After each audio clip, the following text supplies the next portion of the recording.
आज हम शुरू करेंगे 10th क्लास का इको का चैप्टर विकास।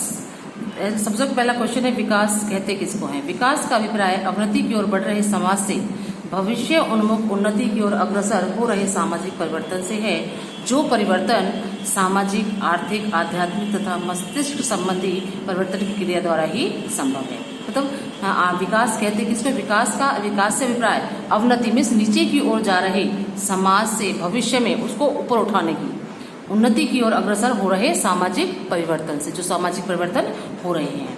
तो जो परिवर्तन है वे कैसे हैं? सामाजिक, आर्थिक, आध्यात्मिक तथा मस्तिष्क संबंधी परिवर्तन की क्रिया द्वारा ही संभव है। अब विकास का जो लक्ष्य है वो क्या होता है कि लोगों के विकास के लक्ष्य भिन्न भिन्न होते हैं। एक के लिए जो विकास है वह दूसरे के लिए विकास नहीं होता, यहाँ तक कि वह दूसरे के लिए हानिकारक भी, विनाशकारी भी हो सकता है। अगला पॉइंट देखो अब, आर्थिक विकास। आर्थिक विकास क्या होता है? किसी अर्थव्यवस्था की वास्तविक राष्ट्रीय आय में दीर्घकालीन वृद्धि ही आर्थिक विकास कहलाती है। किसी अर्थव्यवस्था की वास्तविक राष्ट्रीय आय में दीर्घकालीन वृद्धि ही आर्थिक विकास कहलाती है। राष्ट्रीय आय क्या होती है?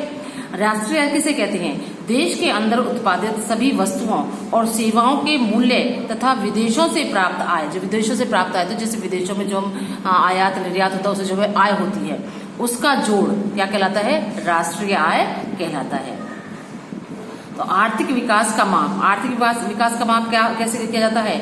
आर्थिक विकास को देश की राष्ट्रीय आय और प्रति व्यक्ति आय द्वारा मापा जाता है। अब नेक्स्ट क्वेश्चन बनता है कि प्रति व्यक्ति आय क्या होती है? कुल राष्ट्रीय आय तथा कुल जनसंख्या के भागफल को प्रति व्यक्ति आय व औसत आय कहते हैं। मतलब देश की जो कुल जनसंख्या है, कुल राष्ट्रीय आय है, उस राष्ट्रीय आय को, देश की जो कुल राष्ट्रीय आय है उस कुल राष्ट्रीय आय को हम जनसंख्या से भाग देकर जो हम निकलता है वो होती है राष्ट्रीय प्रति व्यक्ति आय या औसत आय। अगला पॉइंट, अगले जो क्वेश्चन है, साक्षरता दर। साक्षरता दर किसे कहते हैं? 7 वर्ष और उससे अधिक आयु के लोगों में साक्षरता का अनुपात। 7 वर्ष और उससे अधिक जो आयु के जो बच्चे हैं, लोग, उनमें साक्षरता का अनुपात कितना, उसे कहते हैं साक्षरता दर। नेक्स्ट जो क्वेश्चन है, छोटे छोटे क्वेश्चन है, आपको बता रही हूँ, आपको अपने कॉपी पर अटेम्प्ट करने हैं। शिशु मृत्यु दर। किसी वर्ष में क्या होती है शिशु मृत्यु दर? किसी वर्ष में पैदा हुए 1000 जीवित बच्चों में से 1 वर्ष की आयु से पहले मर जाने वाले बच्चों का अनुपात क्या कहलाता है? शिशु मृत्यु दर। नेक्स्ट है धारणीय विकास। धारणीय विकास क्या होता है? इसका अर्थ है कि विकास तो हो पर इससे परिवेश को हानि ना पहुंचे, हमारे पर्यावरण को कोई हानि ना हो। नेक्स्ट क्वेश्चन होता है धारणीय विकास। धारणीय विकास क्या होता है? धारणीयता से हमारा अभिप्राय एक ऐसी निरंतर प्रक्रिया से है जो भविष्य की नस्ल की, जो भविष्य में आने वाली जो नस्ल है उसकी उत्पादकता को हानि पहुंचाए बिना ही वर्तमान नस्ल की आवश्यकताओं की संतुष्टि करती है। नेक्स्ट है नवीकरणीय संसाधन। ये वे संसाधन हैं जो निश्चित समय में अपने आप फिर से बन जाते हैं, उन्हें कहते हैं नवीकरणीय संसाधन। जैसे जल है, मिट्टी है, वायु है, सौर ऊर्जा है, पवन ऊर्जा है, ये सब क्या है? नवीकरणीय संसाधन, क्योंकि इनकी पूर्ति, इनकी जो निश्चित समय के अंदर अपने आप से फिर से बन जाते हैं। नेक्स्ट क्वेश्चन है गैर नवीकरणीय संसाधन। ये वे संसाधन हैं जो समाप्त होने के बाद फिर से नहीं बन सकते, अर्थात इनको बनने में लाखों करोड़ों वर्ष लग जाते हैं, तो इन्हें कहते हैं गैर नवीकरणीय संसाधन। भूमिगत जल। भूमिगत जल क्या होता है? जो भूमि के नीचे चला गया। कि भूमिगत जल धरातल पर बहने वाले जल का वह अंश, वह भाग जो रिस रिस कर भूमि के अंदर चला जाता है, उसे क्या कहते हैं? भूमिगत जल कहते हैं। प्राकृतिक संसाधन। प्राकृतिक संसाधन क्या होते हैं? मनुष्य को प्रकृति से मिलने वाले उपहार प्राकृतिक संसाधन कहलाते हैं, जैसे जल, भूमि, खनिज आदि, ये सब क्या हैं? प्राकृतिक संसाधन। नेक्स्ट क्वेश्चन है मानव विकास रिपोर्ट। विभिन्न देशों की तुलना कैसे की जाए? तो विभिन्न देशों का या राज्यों की तुलना उसकी आय या प्रति व्यक्ति आय, शिशु मृत्यु दर, साक्षरता दर तथा निवल उपस्थिति अनुपात के आधार पर ही की जा सकती है। तो अब हम लेसन को पढ़ेंगे आगे। जैसे हमने आगे दिया था ये कि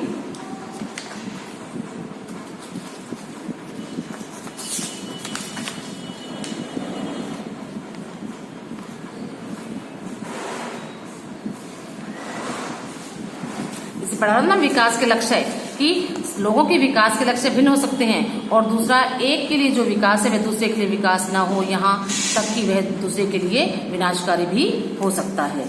नेक्स्ट आगे देखो, इसमें राष्ट्रीय विकास। राष्ट्रीय विकास क्या होता है? जैसे इसमें रखा है कि जैसा कि हमने ऊपर देखा, यदि लोगों के लक्ष्य भिन्न है तो उनकी राष्ट्रीय विकास के बारे में धारणा भी भिन्न होगी। आपस में इस विषय पर चर्चा कीजिए कि भारत को विकास के लिए क्या करना चाहिए। तो कक्षा के विद्यार्थियों में उपयुक्त प्रश्नों के अलग अलग उत्तर दे हो सकता है। आपने स्वयं इन प्रश्नों के बहुत से उत्तर सोचे हों, उनमें से किसी एक के विषय में आप स्वयं भी निश्चित ना हो। यह समझना बहुत आवश्यक है कि देश के विकास के विषय में विभिन्न लोगों की धारणाएं भिन्न भिन्न हो सकती हैं। अब क्वेश्चन था वो अभी जो पढ़ा था, विभिन्न देशों राज्यों की तुलना कैसे की जाए। जब हम भिन्न भिन्न चीजों की तुलना करते हैं तो उसमें समानता और अंतर दोनों हो सकते हैं। हम इनकी तुलना करने के लिए किन पहलुओं का प्रयोग करते हैं? कक्षा में विद्यार्थियों को देखते हैं, हम विभिन्न विद्यार्थियों को तुलना कैसे करते हैं, उनमें ऊंचाई, स्वास्थ्य, प्रतिभा, रुचि का अवसर अंतर है।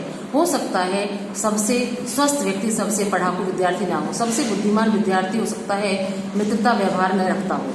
तो हम विद्यार्थियों की तुलना कैसे करते हैं? हम जो मापदंड प्रयोग करेंगे वह तुलना के उद्देश्य पर निर्भर करेगा। खेलकूद टीम, वाद विवाद टीम, संगीत टीम या पिकनिक के लिए टीम, सबके लिए चयन के लिए अलग मापदंड होंगे। फिर भी अगर हमें किसी उद्देश्य से कक्षा के विद्यार्थियों की सर्वांगीण प्रगति के बारे में मानक चाहिए तो हम इसे कैसे चुनेंगे? सामान्यतः हम व्यक्तियों की एक या दो महत्वपूर्ण विशेषता लेकर उनमें के आधार पर तुलना करते हैं। तुलना के लिए क्या महत्वपूर्ण विशेषता चुनी जाए, इस पर मतभेद हो सकते हैं। यही बात विकास पर भी लागू होती है।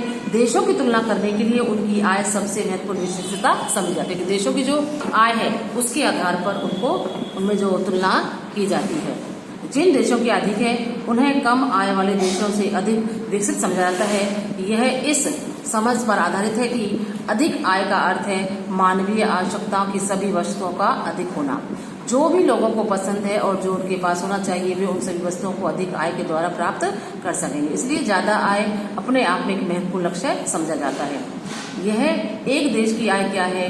अब अंतर्दृष्टि से किसी देश की राष्ट्रीय उस देश के सभी निवासियों की आय है, इससे हमें देश की कुल आय प्राप्त ज्ञात होती है। लेकिन देशों के बीच तुलना करने के लिए कुल आय इतना उपयुक्त माप नहीं है, क्योंकि देशों की जनसंख्या अलग अलग होती है। कुल आय की तुलना करने से हमें यह ज्ञात नहीं होता कि औसत व्यक्ति क्या कमा सकता है।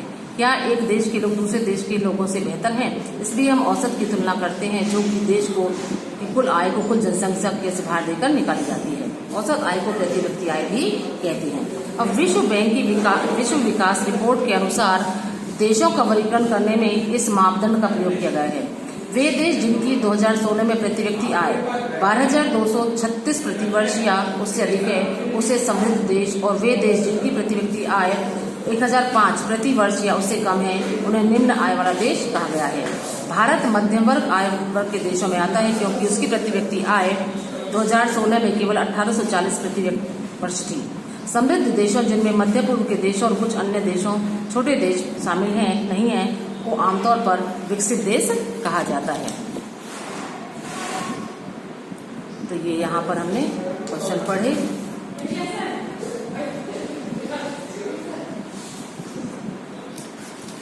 एक ही क्वेश्चन देखो यहाँ पर, ये कच्चे तेल का तेल भंडार, इसमें क्वेश्चन है मध्य पूर्व, सबसे अधिक कच्चे तेल के भंडार कहाँ पर है? मध्य पूर्व में। तो विश्व का हो गया, तो सबसे अधिक है मध्य पूर्व देशों में। ठीक है, तो ये जो मैंने आपको पहले छोटे क्वेश्चन कराए थे ये आपको अपनी कॉपी पर करने हैं, और इसमें ये क्वेश्चन आपको कॉपी पर करने हैं। जैसे छोटे क्वेश्चन दे रखे हैं पहले, तो ये इसमें विश्व बैंक विभिन्न वर्गों का वर्गीकरण करने के लिए किन प्रमुख मापदंडों का प्रयोग करता है? इस मापदंड की अगर कोई सीमा है तो क्या है? दूसरा है, हम औसत का प्रयोग क्यों करते हैं? इनके प्रयोग करने की क्या कोई सीमाएं हैं? ये क्वेश्चन है। अगला क्वेश्चन है ये धारणीय विकास, धारणीयता का विकास विषय विकास के लिए क्यों महत्वपूर्ण? ये 3 क्वेश्चन आपको करने हैं।